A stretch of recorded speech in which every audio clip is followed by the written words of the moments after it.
Everybody, today topic is Krebs cycle. Krebs cycle, also known as TCA cycle.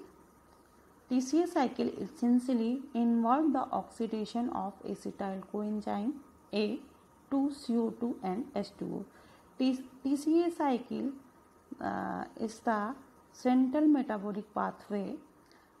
The TCA cycle is the final common oxidative pathway for carbohydrate, fat and amino acid.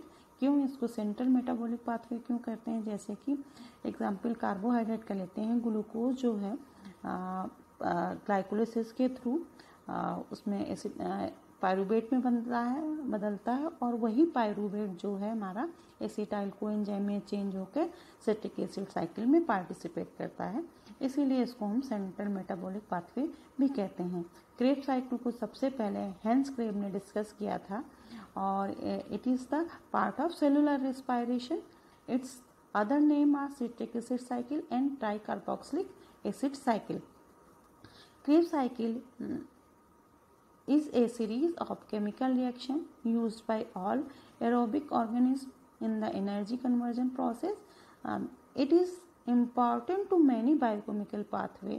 This suggests that it was one of the earliest parts of cellular metabolism to involve.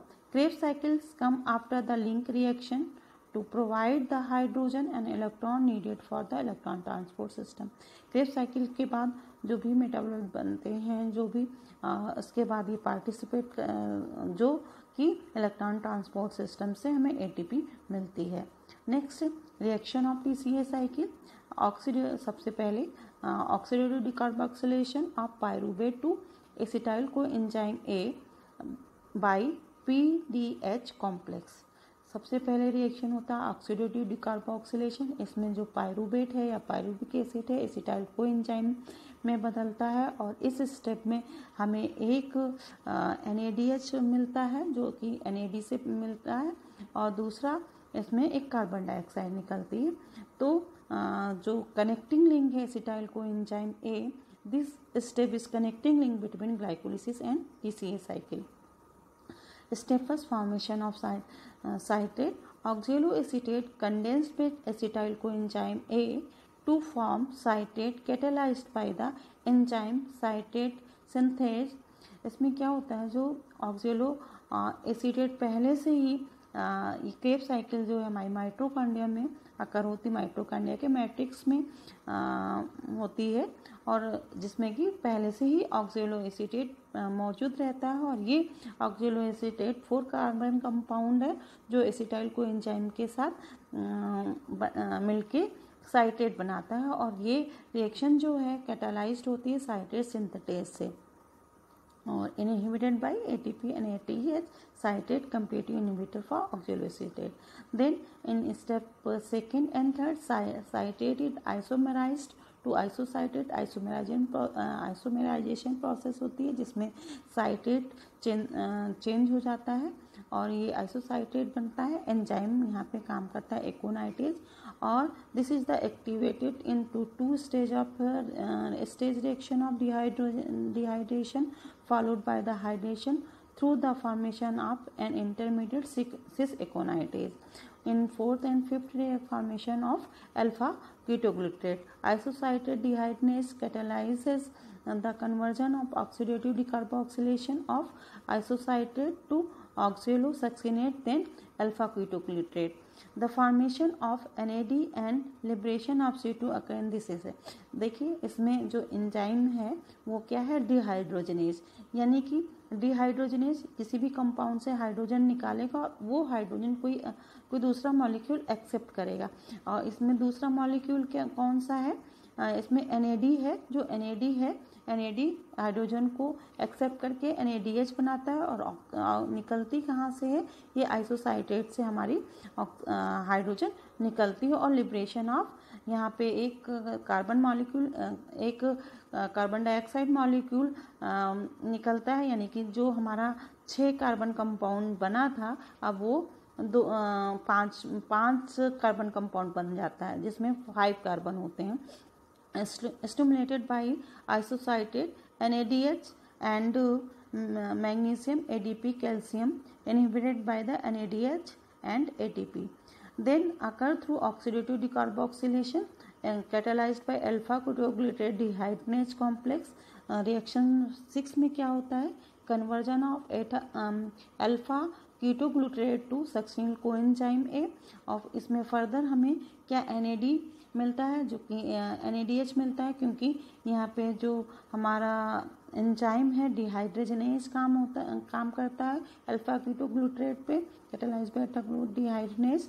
और यहाँ से हमें hydrogen मिलता है जो कि NAD accept करके NADH बनाता है और एक कार्बन डाइऑक्साइड निकलती है, यानी कि 5 कार्बन कंपाउंड जो था अब इसमें 4 कार्बन कंपाउंड में चेंज हो जाता है। Formation of succinate, succinyl coenzyme is converted to succinate by the succinate thiokinase. This reaction is coupled with the phosphorylation of GTP to GTP।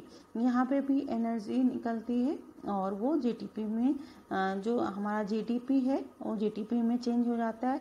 This is a substrate level phosphorylation. यहाँ पे phosphorylation होता है। GTP is converted to ATP by the enzyme nucleoside diphosphate kinase. Next step 8, conversion of succinate to fumarate. Succinate is oxidized to succinate dehydrogenase to fumarate. This reaction result in the production of FADH2. And reaction 9, formation of malate. The enzyme fumarate catalyzes the conversion of fumarate to malate with the addition of H2. ये पूरी एक और process रहेगी। ये last process step 2, conversion of malate to oxaloacetate. सबसे last में हमारा ऑक्सैलोएसीटेट बनता है और यहाँ पे भी फाइनल स्टेप में हमारा NAD से NADH बनता है और यहाँ पे जो ऑक्सैलोएसीटेट है रीजनरेट हो जाता है combined with molecule of acetyl coenzyme and continue the cycle. और यही ऑक्सैलोएसीटेट जो है ऑक्सैलोएसीटेट या ऑक्सैलिक एसिड जो भी कह लें, ये जो है हमारा एसिटाइल कोएंजाइम ए से कंबाइन करके साइट्रेट बनाता है या साइट्रिक एसिड बनाता है, जो कि हमारी साइट्रिक एसिड साइकिल में रिसाइकिल हो जाता है। देखिए आपको ये हमारी सिट्रिक एसिड साइकिल है और सिट्रिक एसिड साइकिल आप देख रहे होंगे ये पायरूवेट डिहाइड्रोजन ऊपर आपको दिख नहीं रहा है। यहाँ पे क्या है? पायरूवेट चेंज हुआ एसिटाइल कोएंजाइम ए में, acetyl coenzyme pyruvate acetyl coenzyme ए में कन्वर्ट हुआ है, जो कि हमारा पायरूवेट डिहाइड्रोजनेज की प्रेजेंस में हुआ है। और ये यहाँ पे एक NAD जो है NADH में चेंज हुआ है और एक कार्बन डाइऑक्साइड, यानी कि जो हमारा पायरूवेट था 3 कार्बन कंपाउंड था, जो कि एसिटाइल कोएंजाइम ए 2 कार्बन कंपाउंड हो जाएगा, क्योंकि यहाँ पे एक कार्बन डाइऑक्साइड निकल गई है, एक कार्बन निकल गया कार्बन डाइऑक्साइड के रूप में। अब ये एसिटाइल कोएंजाइम ए जो है माइटोकॉन्ड्रिया में इंटर करेगा और ऑक्सैलोएसीटेट के साथ मिलकर साइट्रेट बनाएगा और एंजाइम काम करेगा यहाँ पे साइट्रेट सिंथेटेज। यहाँ पे एक वाटर मॉलिक्यूल इन्वॉल्व होगा और उसके बाद साइट्रेट बनने के बाद एक वाटर मॉलिक्यूल निकल जाएगा। उसके बाद साइट्रेट चेंज होगा सिस एकोनाइट में, सिस एकोनाइटेज एंजाइम में हमारा डी आइसोसाइट्रेट बनेगा। डी आइसोसाइट्रेट चेंज होगा अल्फा कीटोग्लूटरेट। जब हमारा जो डी आइसोसाइट्रेट है अल्फा कीटोग्लूटरेट में चेंज होगा तो यहाँ पे एंजाइम डिहाइड्रोजनेज काम करेगा, यानी कि जो हाइड्रोजन निकलेगा वो हमारा कोई दूसरा सबस्ट्रेट जो है उसको एक्सेप्ट करेगा, जिसमें वो सबस्ट्रेट है हमारा NAD से NADH2 बनेगा, NADH बनेगा और एक कार्बन डाइऑक्साइड निकलेगी, यानी कि ये हमारा 6 कार्बन कंपाउंड जो बना था वो 5 कार्बन कंपाउंड में चेंज हो जाएगा, फिर 5 कार्बन कंपाउंड में चेंज हो जाएगा। उसके बाद नेक्स्ट हमारा अल्फा कीटोग्लूटरेट से हमारा सक्सिनिल कोएंजाइम ए सिंथेसाइज होगा, एंजाइम काम करेगा डिहाइड्रोजनेज यहाँ पे फिर से, और डिहाइड्रोजनेज यानी कि यहाँ पे भी एक हाइड्रोजन निकलेगी जो कि NADH बनेगा NAD से, और यहाँ पे एक कार्बन डाइऑक्साइड और निकलेगी, यानी कि ये जो सक्सिनिल कोएंजाइम ए है वो 4 कार्बन कंपाउंड, उसके बाद सक्सिनेट बनेगा और एंजाइम काम करेगा सक्सिनिल कोएंजाइम ए सिंथेटेज। और यहाँ पे एक सक्सिनिल कोएंजाइम ए और सक्सिनेट में चेंज होगा तो यहाँ पे हमारा जीटीपी बनेगी। जीटीपी बनने के बाद फिर सक्सिनेट डिहाइड्रेज काम करेगा और एंजाइम बनेगा फ्यूमेट। यहाँ पे भी एक हाइड्रोजन निकलेगी यानी कि यहाँ पे FAD बनेगा, FAD से FADH बनेगा और यहाँ पे जो हमारा सक्सिनेट से फ्यूमेट बनेगा, फ्यूमेट से फ्यूमरेज एंजाइम काम करेगा। फ्यूमरेज पे एक वाटर मॉलिक्यूल ऐड होगा जो कि मैलेट एक वाटर मॉलिक्यूल निकलेगा और यहाँ पे मैलेट बनेगा। मैलेट फ्यूमरेज से मैलेट एक यहाँ पे वाटर मॉलिक्यूल कंज्यूम होगा जो कि मैलेट से जब ऑक्सैलो एसीटेट बनेगा तब एक हाइड्रोजन यहाँ निकलेगा और फिर से NAD से NADH2 बनेगा और एंजाइम होगा डिहाइड्रोजनेज, मैलेट डिहाइड्रोजनेज। यानी कि इसमें आप देख रहे होंगे सिट्रिक एसिड साइकिल में हमारे 3 बार जो हमारा NADH बना और एक GTP बना, एक FAD बना, 2 कार्बन डाइऑक्साइड मॉलिक्यूल निकले और लास्ट में हमारा ऑक्सैलो एसीटेट या ऑक्सैलोएसिटिक एसिड सिंथेसाइज हुआ जो कि साइट्रेट में जो कि हमारा सिट्रिक एसिड साइकिल या कह लीजिए एसिटाइल कोएंजाइम ए के साथ साइट्रेट बनाया इसने। यही समरी आप अगर जो कि 2 मॉलिक्यूल होते हैं पायरूवेट के, तो अगर 2 मॉलिक्यूल इसको यानी कि 3 इन सभी को हम 2 से मल्टीप्लाई कर देंगे तो इनका जो नंबर है वो डबल हो जाएगा। इसमें एसिटाइल कोएंजाइम में क्या 3 NADH बने NAD से और एक FAD से एक FADH2 बना। इसी तरह से 3 वाटर मॉलिक्यूल से CO2 बना और उसके बाद एक ATP से एक ATP बना। तो total overall reaction acetyl coenzyme ए पार्टिसिपेट किया और प्लस 3 NAD और एक FAD और एक ADP एंड GTP कह लिख सकते हैं, GTP ATP जो भी है।